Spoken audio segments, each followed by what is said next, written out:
Hello, my name is Pocahontas. At least that is how people know me.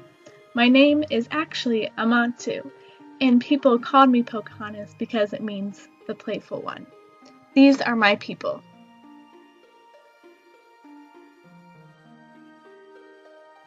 I am the daughter of the Chief Powhatan.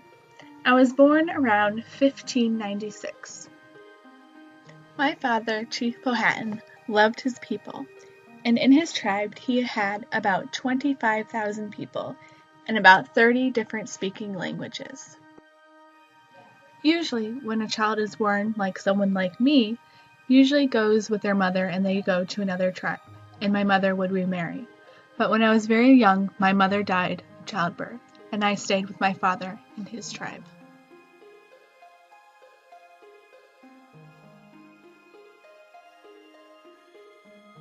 Even though I was a chief's daughter, I still had many duties just like others. My duties included as a woman of the tribe was building the house, farming, cooking, gathering firewood, and collecting edible plants, and weaving baskets. We gathered foods around our homes, and we cooked it for the men when they came home. Sometimes during the day, we would search for wood for our fires and edible plants. The women and even children would generally weave baskets to hold our foods and clothes. In 1607, the English arrived and settled in Jamestown. I didn't meet the English until about 6 months after they arrived. Once the settlement was around for a while, I began to meet some of the people. I met John Smith when I was 11 years old. I began to see the way of life of the Jamestown people and became curious. John Smith was one of the leaders in charge of the settlement to make sure people got food and water like they needed. Many say when I met him, John Smith was in his 30s. Soon after they arrived, John Smith was captured by one of my brothers.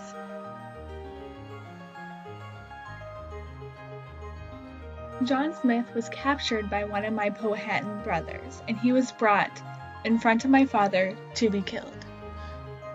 I ran in and saved John Smith, and by doing this created peace among Jamestown and the Englishmen and my people.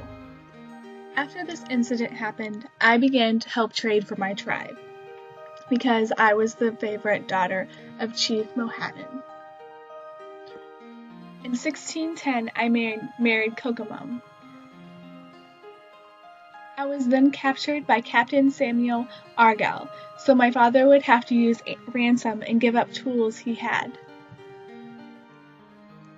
After my capture, I was brought to an English settlement and agreed to English commanders because of my ransom agreement.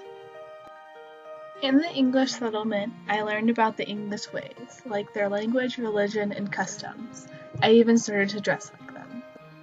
Kokomum soon heard that I was in a settlement and that he would probably not see me again, so he divorced me in 1614. Very soon after my divorce with Kokomum, I met John Ralph. He was very wealthy for introducing cash crop tobacco. After knowing him for only a few months, I married him in April of 1614. Because I married a man that was a Christian, I then converted to Christianity, and I got baptized in 1614, and my name got changed to Rebecca Ralph. Just a few months after me and John Ralph married, we had a son, and we named him Thomas. He was my only child. Because I married an Englishman, I was able to create a treaty called Peace of Pocahontas, and this allowed for peace among my tribes and the Englishmen. I became very well known in England because of my husband John Ralph. I was known as Lady Rebecca Ralph, and because of this helped peace with my tribe. In March 1617, my family, Ralph, Thomas, and I, were ready to return to Virginia to our farm and settle down. After we returned, I fell very ill and I died of an unknown illness. They think it was something like pneumonia. I was about 21 years old. I was buried at St. George's Church on March 21st, 1617. There is a statue there of my remembrance of me trying to bring peace to Englishmen and my tribe. Within a year, my treaty, Peace of Pocahontas, unraveled. Life for my people were never the same again.